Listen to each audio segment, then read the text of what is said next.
Coronavirus, la pandemia. ¿Cuáles son los síntomas? ¿Cómo se transmite? ¿Qué puedo hacer para protegerme y prevenir la propagación de la enfermedad? Nuevo padecimiento que ha encendido las alarmas de los sistemas de salud. Coronavirus, la pandemia.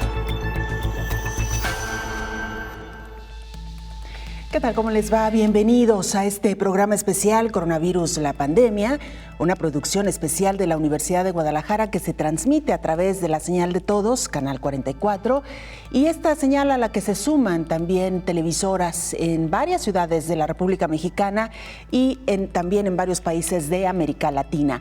Antes de empezar, queremos invitarle para que se ponga en contacto con nosotros a través de nuestras cuentas institucionales en Twitter y Facebook, @Canal 44 TV, y en Twitter también nos encuentra, con @Canal 44 TV y a través de WhatsApp en el 33 22 42 06 90. Mucha información en esta mañana de lunes ante la proliferación de la pandemia COVID-19.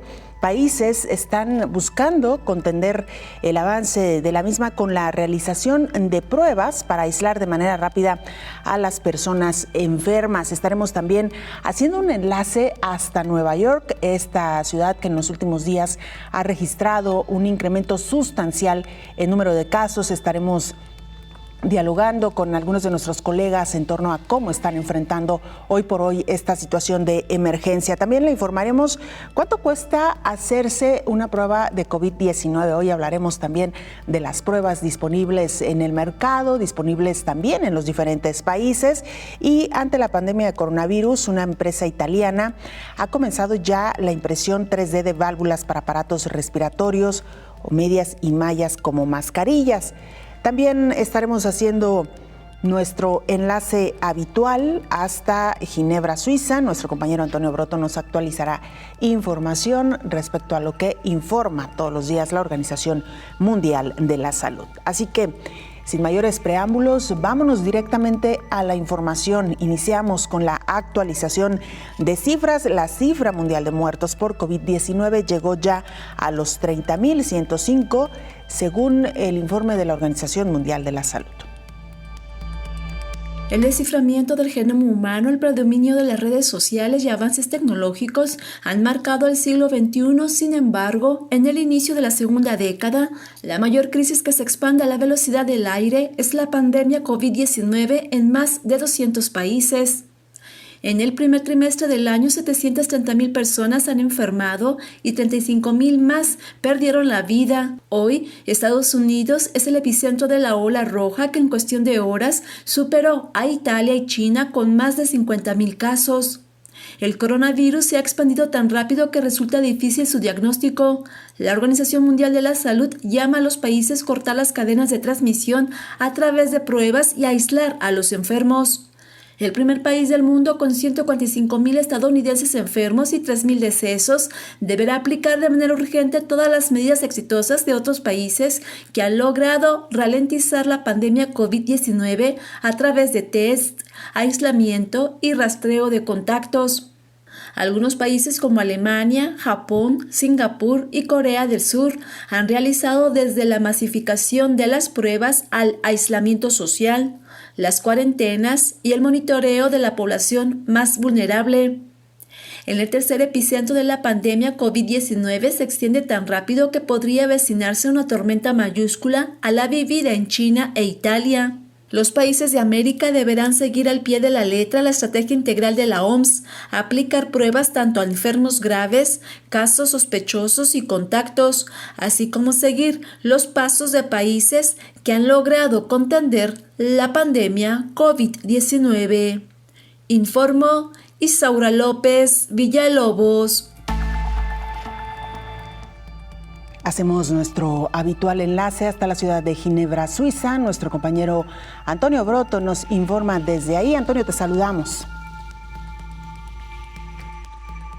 Hola, ¿qué tal? Buenos días, Belén, y buenos días a todo el auditorio de Canal 44. Iniciamos una nueva semana de crisis sanitaria global en la que, si continúa el ritmo actual de contagios, se alcanzará el 1.000.000 de infectados en todo el mundo. De momento, según las cifras de la Organización Mundial de la Salud, los casos ascienden a 638.146, con 63.000 nuevos contagios en las últimas 24 horas, mientras que las muertes han superado ya la barrera de las 30.000. Y estas cifras son bastante conservadoras, ya que, atendiendo a los informes de los ministerios de salud de todo el mundo, podríamos ya estar superando los 730.000 casos y 35.000 fallecimientos. Estados Unidos se ha convertido en el país con más casos de COVID-19, unos 142.000, seguido de Italia con 97.000, y España, que con 85.000 ha superado hoy los 82.000 de China, el país donde se originó la pandemia. Mientras preocupa el rápido avance de la pandemia en Estados Unidos, especialmente en ciudades como Nueva York, que concentra buena parte de los casos totales del país, las cifras de nuevos casos y muertes en países como España o Italia, aunque siguen siendo extremadamente altas, parecen estar estabilizándose, por lo que se alberga la esperanza de que Europa esté alcanzando el pico de contagios, aunque la OMS se muestra prudente y afirma que es pronto para llegar a esa conclusión. En su más reciente rueda de prensa, el pasado viernes, el director general de la organización, Tedros Adhanom Ghebreyesus, lanzó un mensaje de alerta por el uso de tratamientos contra el COVID-19 que no hayan sido probados clínicamente y confirmó que pacientes de Noruega y España comenzarán test clínicos con fármacos a los que el organismo sí ha dado su visto bueno. Estos ensayos, apoyados por la OMS, trabajan principalmente con 4 tratamientos.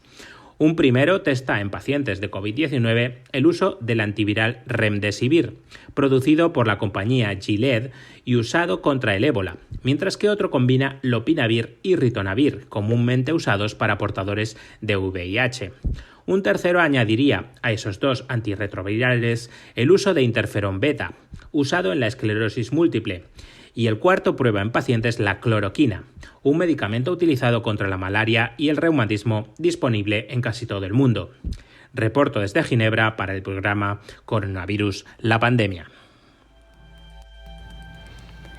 Muchas gracias a nuestro compañero Antonio Broto en Ginebra, Suiza, siempre actualizándonos al momento sobre los informes de la Organización Mundial de la Salud. Y como siempre me da muchísimo gusto recibir en esta mesa de trabajo al infectólogo doctor Héctor Raúl Pérez Gómez. Doctor, bienvenido como siempre. Muchas gracias, Belén. Qué gracias. Gusto saludarte. Gracias, doctor. En una de nuestras emisiones, si alguna de las personas no tuvo oportunidad de sintonizarnos, hablábamos de las pruebas que hoy por hoy, las llamadas pruebas rápidas, doctor, que algunos países han optado un poco como una estrategia también para frenar el avance de COVID-19.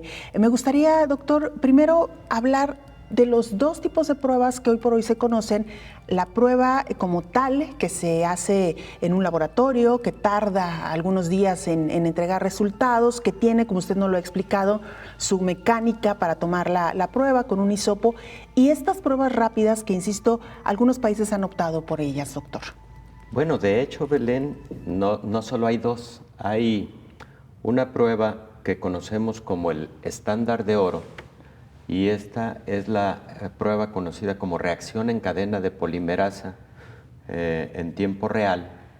Es la prueba molecular en la cual a través de una técnica sofisticada pero ya habitual se hace una amplificación de estructuras del virus, de partes de los genes del virus, y que permite de esa manera tener toda la certeza de que se trata de, en este caso, el coronavirus que causa COVID-19. Esa prueba, conocida como el estándar de oro, puede tardar en su proceso alrededor de 4 horas, 6 horas, y luego evidentemente que por dinámica la entrega de resultados puede tardar hasta 1 día o 2 días, dependiendo la carga de trabajo que tengan los laboratorios. Esa prueba de reacción en cadena de polimerasa en tiempo real es la que se ha utilizado como estándar en todo el mundo. Pero luego, ante esta necesidad apremiante de realizar más pruebas y de tener más rápido los resultados, surge una prueba rápida utilizando la misma técnica de reacción en cadena de polimerasa, y particularmente la implementaron China, Singapur, Hong Kong y Corea del Sur. Pudimos ver en una de las imágenes algo muy interesante, que fue lo que conocemos como cut-through, algo parecido a cuando vamos a una tienda de hamburguesas y no nos bajamos del automóvil, pasamos, hacemos nuestro pedido y luego recogemos lo que vamos a comer. Bueno, ellos lo que hicieron, algunos de estos países, Corea del Sur fue uno de los que más lo aplicaron, fue montar tipo tiendas de campaña en donde estaba el personal de salud perfectamente protegido con los sistemas Bytec, etcétera. Y entonces las personas que tenían sintomatología o que se encontraban en situación de ser un caso probable, pasaban con el automóvil, bajaban ventanilla, daban datos generales, les hacían la toma de la muestra en la nasofaringe y en la faringe, se ponía la muestra en el transportador correspondiente, se pasaba al laboratorio o se enviaba al laboratorio si éste se encontraba en algún otro lugar. En 3 o 4 horas les estaban llamando para darles resultado y para darles indicaciones de lo que había que hacer. Esas fueron pruebas efectivamente masivas en base a reacción en cadena de polimerasa que ayudaron sustantivamente a tener diagnósticos más tempranos y a cortar la cadena de transmisión. Y doctor, ¿y así fue como se aplicó, o así fue el criterio, vamos, aquellas personas que presentaban sintomatología? Es decir, ¿no fue una aplicación indiscriminada, aleatoria a la población? La hubo también en términos de que las personas hubieran manifestado, aunque no tuvieran síntomas, que previamente estuvieron en contacto con alguien diagnosticado de COVID-19. Es decir, aplicaron los dos criterios, el antecedente de contacto y la sintomatología. Por ese motivo, realizaron cerca de 5,000 pruebas por millón de habitantes, algunos de estos países. China un poco menos, pero bueno, esa aplicación de pruebas tuvo resultados muy importantes en función de la contención de la enfermedad por cortar rápido cadenas de transmisión. Estamos hablando de los casos exitosos que pudimos comprobar a lo largo del tiempo que duró la pandemia o los picos más altos en estos países. Vamos a regresar, por supuesto, con el tema, doctor, si me permite. Con gusto. Hacemos una pausa. Mientras tanto, le recordamos las formas de hacer contacto en Twitter y Facebook, @Canal 44 TV, y a través de WhatsApp en el 33 22 42 06 90. La pausa, volvemos.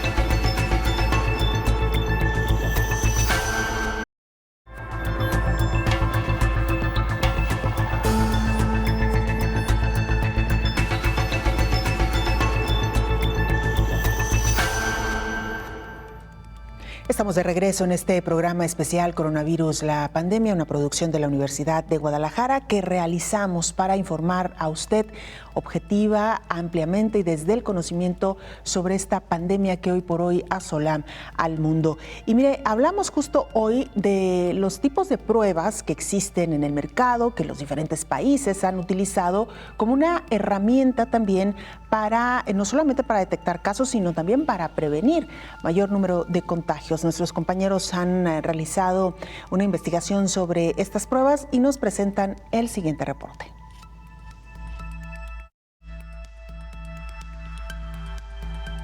Existen 3 tipos de técnicas para confirmar o descartar el COVID-19. Se trata de las pruebas PCR y las conocidas como test rápidos. La PCR significa reacción en cadena de la polimerasa. Es una prueba que permite detectar un fragmento del material genético de un patógeno o microorganismo para el diagnóstico de una enfermedad. Es la más común y la que cuenta con mayor porcentaje de confiabilidad. La desventaja es que solo se puede hacer en un laboratorio con equipo especializado y el resultado está listo en más de 4 horas. Mientras que las pruebas rápidas son más baratas, portátiles y más fáciles de usar. Sin embargo, el porcentaje de confiabilidad es más bajo que el de PCR. En cuanto a las pruebas rápidas, hay de 2 tipos. Una que detecta los antígenos, es decir, las proteínas que cubren al coronavirus y que rodean su membrana. Esta es realizada por personal entrenado que utiliza un hisopo para tomar una muestra del fondo de la nariz o de la garganta y se coloca en una placa desechable, parecido a un test de embarazo, y en 10 o 15 minutos aparece el resultado. La otra prueba rápida detecta anticuerpos, es decir, detecta las proteínas que secreta el sistema inmune del paciente si ha estado en contacto con el COVID-19. Los anticuerpos no se detectan en la garganta o nariz, sino en la sangre, por lo que esta prueba consiste en picar al paciente en un dedo para obtener una gota de sangre que es colocada en una plaquita, muy parecido a un test de glucosa. El resultado está listo en 15 minutos, informó Rocío López Fonseca. Algunos países han optado, insistimos, por la realización de estas pruebas para detectar enfermos y darles un puntual seguimiento. Luego de que la Organización Mundial de la Salud recomendó más pruebas para detectar COVID-19, algunos gobiernos optaron por exámenes rápidos. Es el caso de Perú. El presidente Martín Vizcarra anunció la compra de 1.400.000 pruebas rápidas. De las 1.600.000, 1.400.000 van a ser pruebas rápidas, que no necesitan el equipo. Entonces es una prueba rápida y muy fácil de aplicar. Entonces ahí vamos a hacer de manera mucho más masiva, ¿no? España consiguió varios proveedores, entre ellos Shenzhen Bioeasy Biotechnology, pero el gobierno detectó que las pruebas tenían una escasa sensibilidad. Antes de usar los primeros 9.000 test rápidos, se validaron en el Centro Nacional de Epidemiología, al igual que en un hospital de Madrid, por lo que se dio la orden de retirarlos para que sean sustituidos por otros. En tanto, la Embajada China en España aclaró en su cuenta de Twitter que la compañía todavía no tiene la licencia oficial de la Administración Nacional de Productos Médicos para vender los productos. Por otro lado, la Food and Drug Administration, conocida como FDA por sus siglas en inglés, aprobó un test que puede entregar un diagnóstico en 45 minutos. Informó Elizabeth Ortiz. Hacemos contacto hasta Nueva York. Nuestra compañera Ruth Hernández, corresponsal de la agencia EFE, nos presenta la información más reciente. ¿Qué está sucediendo en Nueva York? Cuéntanos, Ruth, muy buenos días. El tema de Nueva York es que finalmente llegó el barco Hospital Comfort de la Marina de Estados Unidos que salió del estado de Norfolk, Virginia, para aliviar la sobrecarga de los hospitales que batallan por atender el mayor número posible de pacientes del virus.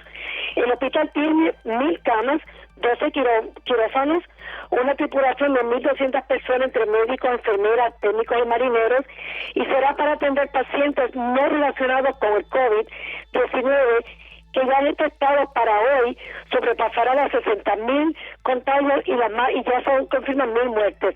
El domingo lo terminamos con 59.513 contagios, 965 muertes, 98 de ellos el mismo domingo. La mitad de estos casos, como ustedes saben, es en la ciudad, que es el epicentro de todo esto en Nueva York, es el más golpeado, según el alcalde Bill de Blasio, quien ha señalado, y esto es muy grave, que solamente suplementos médicos hasta el 5 de abril, y ha pedido de urgencia 400 ventiladores, que es aquí lo más buscado, como dice el gobernador, lo buscan por todo el mundo, y se lo ha pedido con urgencia al presidente Trump. A este hospital se va a sumar también el que se instaló en el centro de convenciones Javits Center en Manhattan, con 1.000 camas, y otras 68 camas van a estar disponibles en unas carpas colocadas en el famoso Parque Central de Manhattan para aliviar también al Hospital Montesinaí con los pacientes, y estos van a comenzar a operar mañana, ambos nuevos hospitales, y el Buque también. Este hospital en el Parque Central va a contar con una unidad de cuidados intensivos especializada en problemas respiratorios y con médicos y enfermeras expertos en enfermedades infecciosas, según ha dicho el médico que atiende este centro. Como ustedes ya saben, Nueva York está trabajando contra el reloj para tratar de ampliar su capacidad hospitalaria ante la aluvión de enfermos del COVID-19 que ya han comenzado a llegar a los centros y que se espera que se multipliquen en los próximos días. Según el gobernador Andrew Cuomo, en unos 15 días más o menos estaremos alcanzando el pico, que es el máximo de los casos. También, a la parte de esto, el gobernador ha dicho que la excepción está en 140.000 camas, 30.000 ventiladores. Además, se pondrán en marcha otros 4 centros temporales de emergencia en 4 condados de la ciudad, que son Brooklyn, Queens, Staten Island y el Bronx, con lo que los 5 distritos de la ciudad van a estar cubiertos con la necesidad de camas que hay. Esto es permanente y también saben que hemos venido en un fin de semana de tensiones, cuando Trump consideró cerrar, poner en cuarentena a todo el mundo, obligada a Nueva York, New Jersey, Connecticut, pero finalmente ya esto se ha resuelto y todo sigue por lo menos tratando de estar en marcha. También fue muy crítico la situación con Rhode Island, que quería poner en cuarentena solamente a la gente de Nueva York, y esto finalmente ya será para todos los que entren a ese estado. Otra cosa lamentable también es que hay cerca de 900 agentes de la policía que han dado positivos al COVID y casi 5.000 están de baja, según informó el propio jefe de la policía. El domingo y el cierre de todos los comercios esenciales se extendió hasta el 15 de abril. Es un poco ya de resumen lo que estamos viviendo aquí en la ciudad.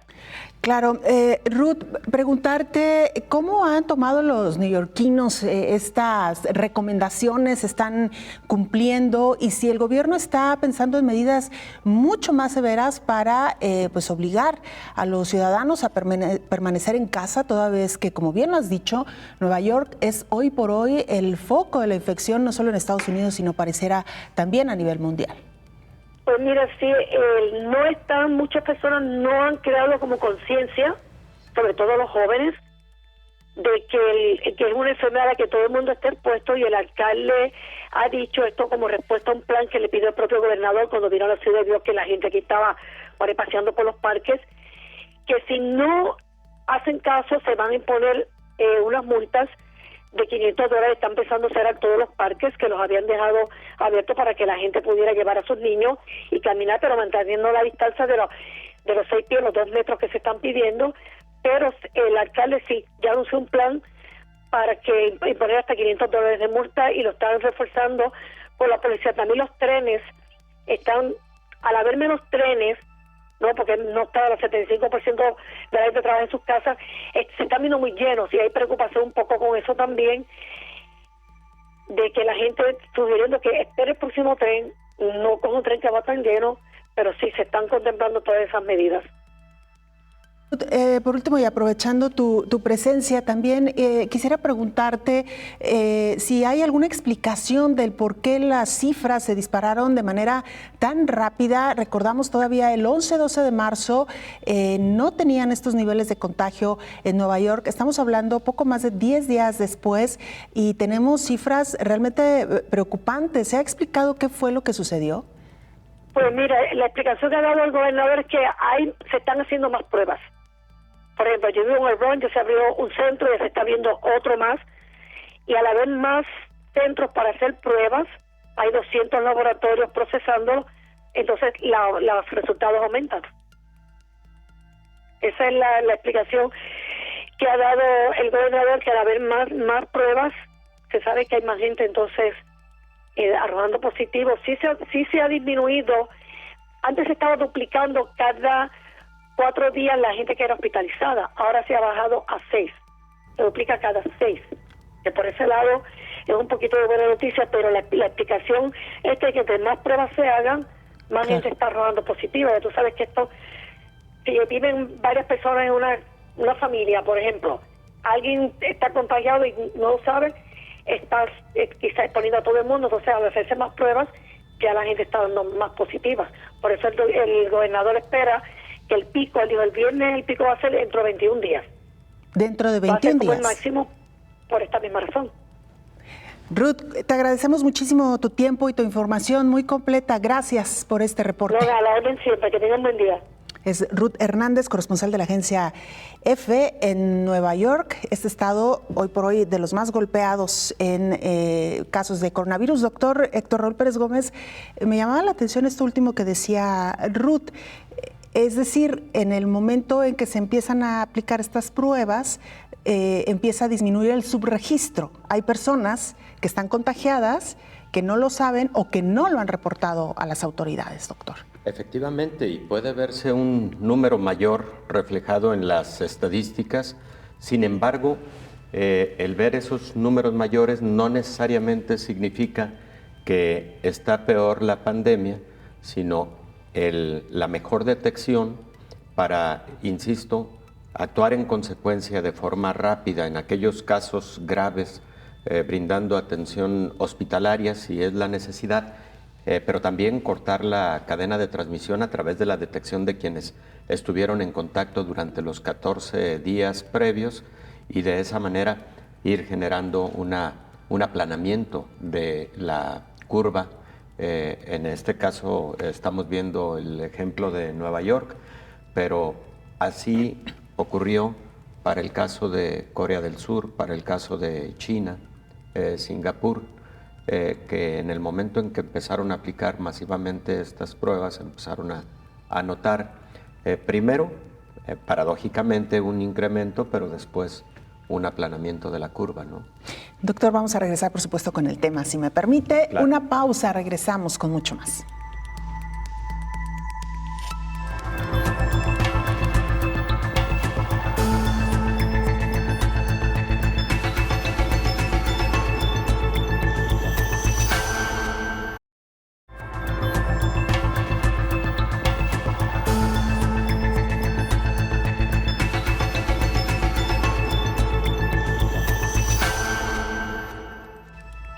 La Organización Mundial de la Salud ha recomendado realizar pruebas para detectar a tiempo los casos por COVID-19.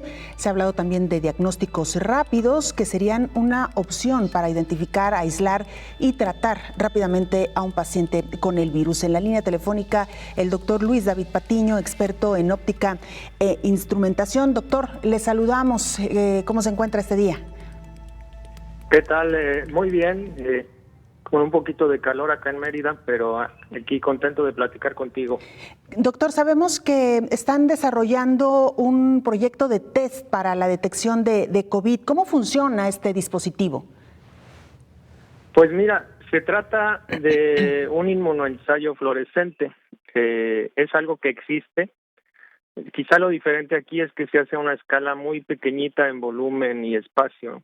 Lo que se busca en el suero de personas, las personas pueden ser gente que está infectada, gente que tiene el virus pero es asintomática y gente que incluso ya está curada. Se buscan anticuerpos afines al virus, se les marca con moléculas que brillan y este brillo, o sea, es una detección mediante el brillo de la fluorescencia de los anticuerpos, ¿no? Bueno, de moléculas que se pegan a los anticuerpos. Grosso modo, es lo que se hace en una escala chiquitita. La ventaja de esto es que, pues, como es a una escala pequeña, pues, hay menos necesidad de suero, o sea, no se necesita sacar mucha cantidad de sangre a los pacientes, menos reactivos, la detección es más rápida y, pues, eso tiene un menor costo también. ¿Factible es la realización de este test hoy por hoy en medio de esta situación que estamos enfrentando en México? Y en términos generales, entonces, ¿cuál sería la gran ventaja, doctor? Pues la gran ventaja, como lo acabo de decir, es que se puede hacer un test más rápido y con menos materiales y menos muestras, no se pincharía a los pacientes para sacar grandes cantidades de sangre. Se utiliza una tecnología que se llama microfluídica, en la que se busca justamente eso, hacer lo que se podría decir como miniaturizar y automatizar un laboratorio de análisis, ¿no? Pero a escala muy chiquitita. Por eso se necesita la óptica y la microscopía para observar esta luz fluorescente que se tiene que detectar. ¿Cómo se hace la toma, doctor, al paciente? Bueno, en ese aspecto no soy un experto, pero se tiene que recuperar el suero de los pacientes, porque lo que se busca es recuperar los anticuerpos. Cuando hablamos de suero, ¿estamos hablando de sangre, doctor? Sí, exactamente. Sí, es una prueba serológica lo que se plantea, ¿no? ¿Existe ya en el mercado, según entiendo, doctor, una prueba que se hace y tomando muestra del dedo del paciente? ¿Sería algo similar? ¿Un pinchazo? Esa prueba que mencionas no la conozco, pero sí se requiere sacar el suero de la sangre. Una vez que se extrae, se tiene que sacar el suero de la sangre, donde están los anticuerpos, y a partir de esa muestra, que como te digo es una cantidad muy pequeñita, es que se busca marcar la presencia de los anticuerpos con luz. Claro. ¿Qué nivel de confiabilidad tiene esta prueba, doctor? Bueno, suele ser muy confiable. Se ha probado ya, es algo que se ha reportado. Aquí, pues, yo quisiera rendir homenaje quizá al protagonista de nuestro proyecto, que es José Luis García Cordero, del Cinvestar Monterrey. Él ya tiene experiencia con este tipo de pruebas de inmunoensayos fluorescentes. Lo que pasa es que ahora el reto es sacarlo del laboratorio y aplicarlo a este nuevo virus, ¿no? Que, pues, está... eso sería la parte novedosa, ¿no? Que hay que transformar la tecnología para adaptarla a este caso. Claro. Y no solo eso, una vez que se logre una plataforma tecnológica, se puede replicar para cualquier incidencia de hoy o del futuro, ¿no? Una otra infección viral que seguramente, como históricamente ha sido, vendrán más, ¿no? Por último, es algo cíclico. Claro. Por último, doctor, ¿se tiene un estimado de para cuándo podría salir esta prueba ya a mercado, es decir, aplicarla ya directamente al ciudadano? Bueno, eso a día de hoy es aventurado. No me atrevería a dar una cifra o una fecha, porque realmente vamos empezando, ¿no? Nuestro equipo de trabajo, en el que, bueno, también quizá mencionar a nuestro colega Daniel May del CIO Aguascalientes, trabajaba en un proyecto que utiliza y desarrolla este tipo de tecnologías microfluídicas. Cuando llegó la crisis del coronavirus, platicamos entre nosotros y vimos que podíamos aportar algo. Entonces realmente vamos empezando y estamos, es cierto que tenemos claro lo que hay que hacer. Los diseños de los dispositivos, los microchips, los microlaboratorios están listos, pero ahora estamos a la búsqueda de recursos para completar material y equipo, ¿no? Y también necesitamos recursos humanos, ¿no? En concreto en la parte de CICI, porque si bien es cierto que el dispositivo es pequeño y podría dar una respuesta rápida, pues sí tiene su complejidad instrumentarlo, ¿no? Ahí necesitamos ingenieros y pues aprovecho también el espacio para decir que pues, estamos reclutando gente. Claro, doctor para Luis, trabajar en este tema, sí. Doctor Luis David Patiño, experto en óptica e instrumentación, también integrante del Centro de Investigación Científica en Yucatán, le agradecemos mucho su información. Muchas gracias y cuando haga falta, pues aquí estamos. Gracias por esta. Ya hablaremos, doctor Héctor Raúl, sobre esto que nos acaba de decir el doctor Luis David Patiño. Nada más es importante también informarle a nuestra audiencia cuánto cuestan estas pruebas y cuál es, digamos, el alcance al que el ciudadano puede optar. Es decir, qué tan factible es acudir a un laboratorio y que directamente le hagan la prueba. A 3 meses del primer brote de COVID-19, no hay un indicador internacional sobre el precio del test. La Secretaría de Salud en México alertó a las personas que el costo de la prueba oscila entre $85 y $88. Sin embargo, hay quienes han pagado $300 por la prueba en hospitales privados. La congresista estadounidense Katie Porter afirmó en su cuenta de Twitter que la batería completa de las pruebas cuesta hasta $1,331. En tanto, la coordinadora europea de emergencias sanitarias de la Oficina Regional para Europa de la Organización Mundial de la Salud, Dorit Nitzan, mencionó que el gasto para el examen depende del país, pero oscila entre los $33 y $66. No es barato, pero es más costoso estar enfermo, dijo. Sin embargo, el Observatorio de Transparencia en las Políticas de Medicamentos criticó la falta de transparencia sobre los costos porque en Francia el monto asciende a $150. Para esta organización no queda claro por qué el precio es tan alto si los laboratorios en Francia que realizan la prueba son públicos. Informó Elizabeth Ortiz. Bueno, muchas preguntas que nos quedan en el aire, doctor Héctor Raúl Pérez Gómez, infectólogo. A ver, entonces hemos tratado de conocer los diferentes tipos de pruebas, doctor, a lo largo de este programa. Básicamente podríamos recapitular en 3 grandes grupos, ¿podría ser así? Podría ser así, claro que sí.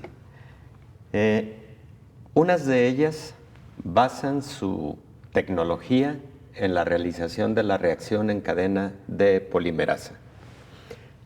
De esa tecnología, la tradicional, dijimos, dura entre 4 y 6 horas para realizarse. Es el estándar de oro, es decir, es sobre la cual se comparan las demás y es la más cara de ellas. Esa es, digamos, por un lado la ventaja, pero por otro lado su desventaja. Ventaja, la seguridad, sobre todo la especificidad de esta prueba, pero desventaja, costo y tiempo de realización. Ahora, en un segmento anterior señalaba yo que existen pruebas rápidas, pero también en base a la metodología de PCR. O sea, de la misma técnica, de la más confiable. Pero las hicieron más rápidas, incluso de duración de entre 30 y 45 minutos.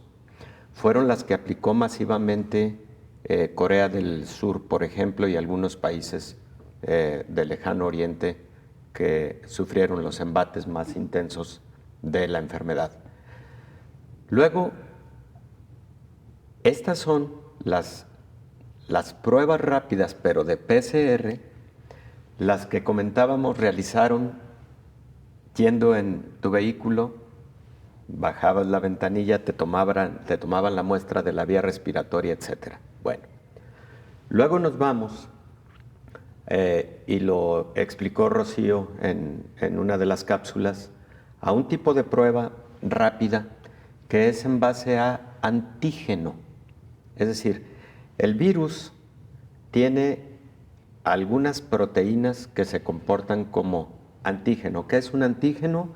Es aquella proteína capaz de provocar al sistema inmune para que produzca anticuerpos. Entonces, a través de algunas pruebas, tú puedes detectar directamente el antígeno del virus, pero también a través de otras pruebas, y aquí voy a otras de las pruebas rápidas, tú puedes detectar anticuerpos dirigidos contra esos antígenos. Las que son pruebas para la detección de antígeno, la partícula o las partículas del virus, también se realizan en las vías respiratorias, con el hisopado nasofaríngeo, parecido a las muestras que se toman para la realización de las PCRs. Pero ahora, yendo a las otras pruebas rápidas, están las pruebas de detección de anticuerpos, que es lo que acabamos de escuchar que están desarrollando a través de una técnica de fluorescencia, que ahorita comentamos en qué consiste básicamente esto, ¿no? Entonces, las pruebas de anticuerpos contra este nuevo coronavirus, en la actualidad existen aproximadamente 15 a 20 en el mundo que han venido desarrollándose a lo largo de estos meses, y por el momento, por ejemplo, la FDA solo ha autorizado una de ellas a una compañía que se llama i2 Bioscience. i2 Bioscience desarrolló esta prueba de anticuerpos tomando como antígeno del virus la proteína S de la superficie, ¿te acuerdas de la espícula? Y otra de las proteínas del virus derivada del antígeno N. Correcto. ¿Qué tipo de anticuerpos detectan estas pruebas?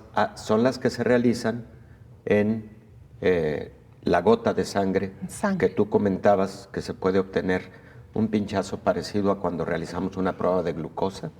Bien, con esa gotita de sangre, o incluso también con una muestra de sangre tomada a través de venopunción, como cuando vamos al laboratorio, se realiza el procedimiento y se ha simplificado tanto que se puede realizar incluso a través de se llaman inmunoensayos de fase sólida. ¿Te recuerdas de las pruebas de embarazo? Así es, las pruebas rápidas. Las pruebas de embarazo se utilizan, en este caso, orina como muestra.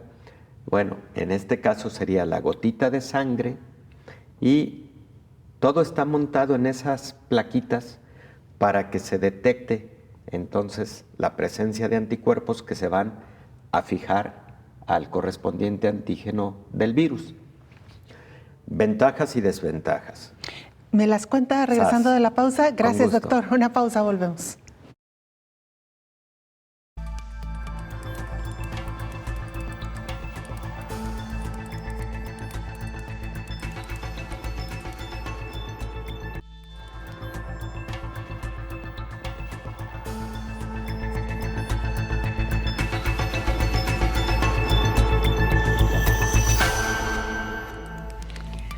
En estos momentos hay una conferencia en la Organización Mundial de la Salud. Están actualizando datos sobre COVID-19 en el mundo. Vamos a escuchar parte de lo que ocurre en estos momentos.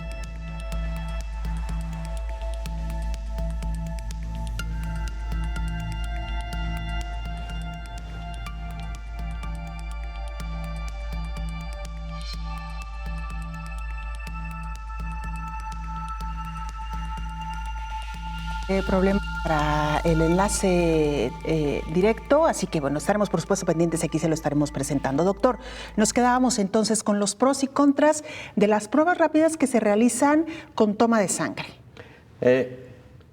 Pro, son mucho más baratas. Mucho más baratas.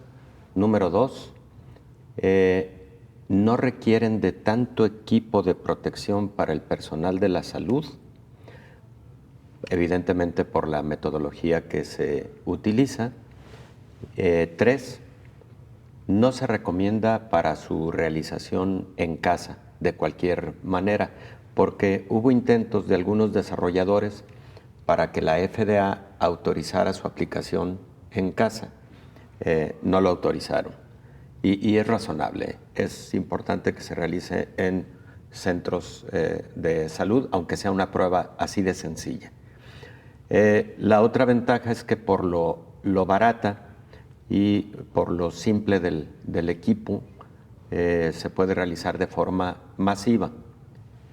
¿Cuál vería yo como una pequeña desventaja? Estas pruebas que detectan anticuerpos, para que resulten positivas, se necesita que ya hayan pasado varios días de que el virus haya llegado al organismo y haya iniciado la infección. ¿Cuántos días? Es variable, pero pueden ser hasta 10 días los que deban haber transcurrido para que el organismo empiece a formar los anticuerpos. Los primeros que se forman son anticuerpos IgM y después se forman otros anticuerpos que se llaman IgG.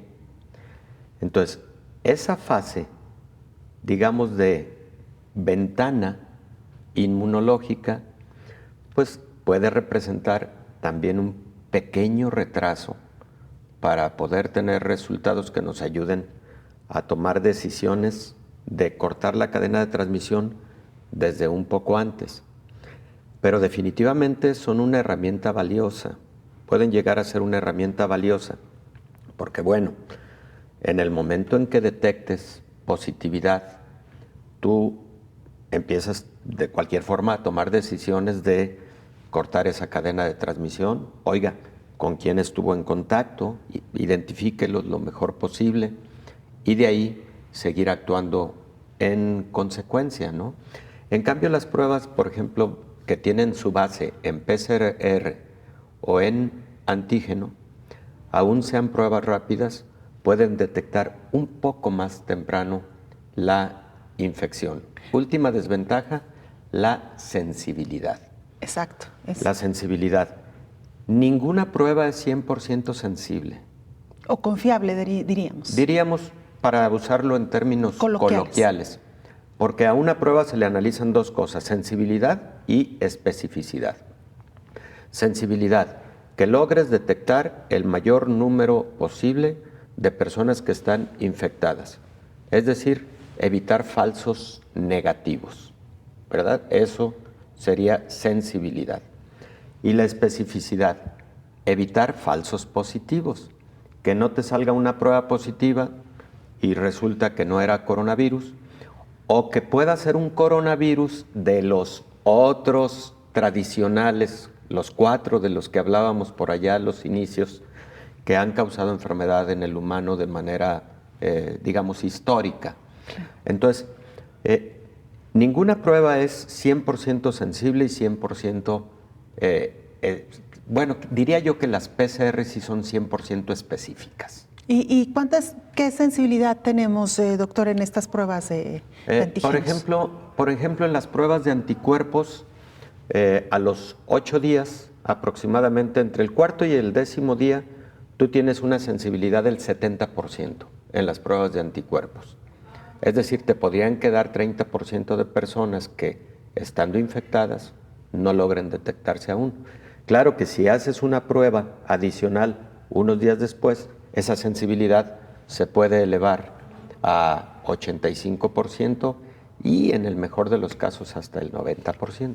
La Organización Mundial de la Salud ha insistido en esta herramienta, doctor. Sin embargo, ha especificado si se refiere a pruebas de laboratorio o a pruebas, me refiero a pruebas de laboratorio, estas que son más confiables, o a pruebas de sangre o de antígeno. Ha ido cambiando un poco la recomendación de la Organización Mundial de la Salud.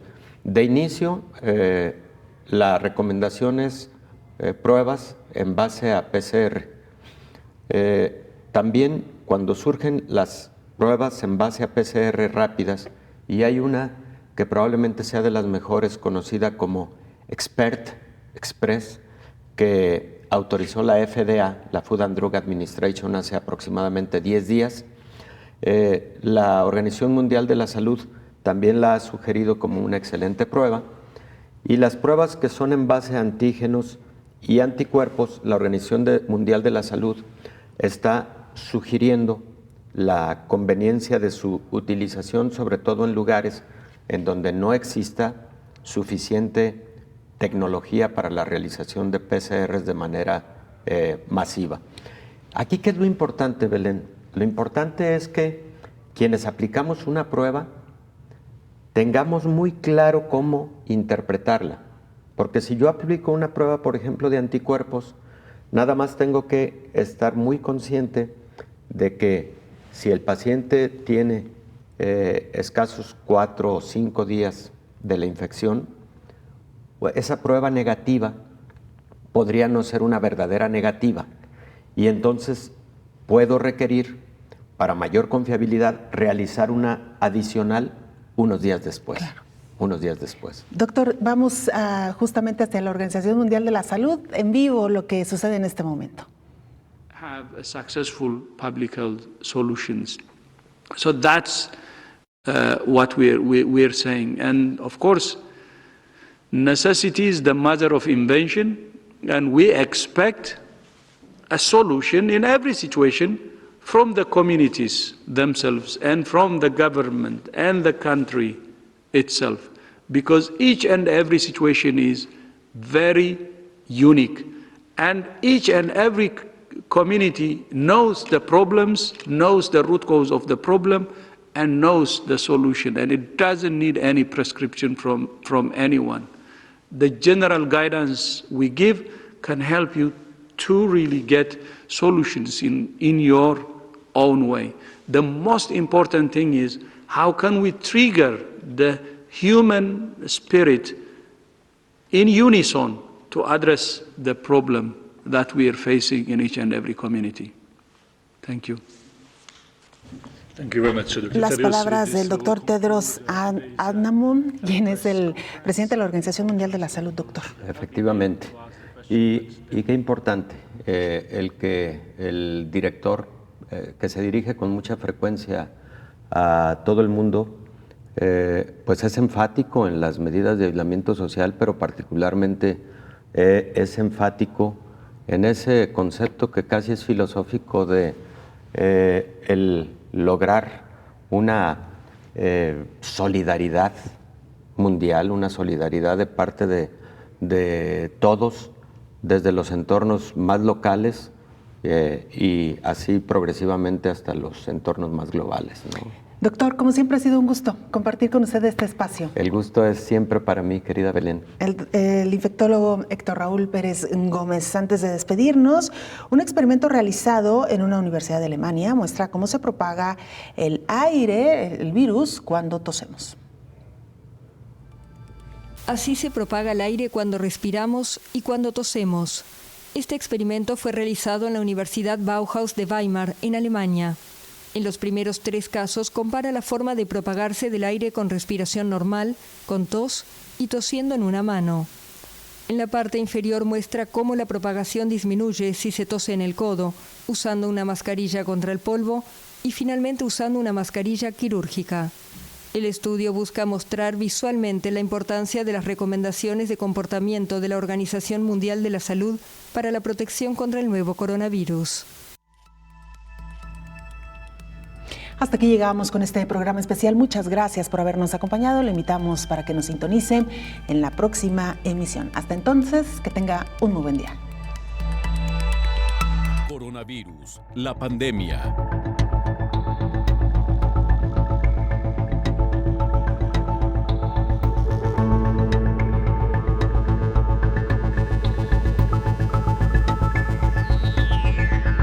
Coronavirus, la pandemia.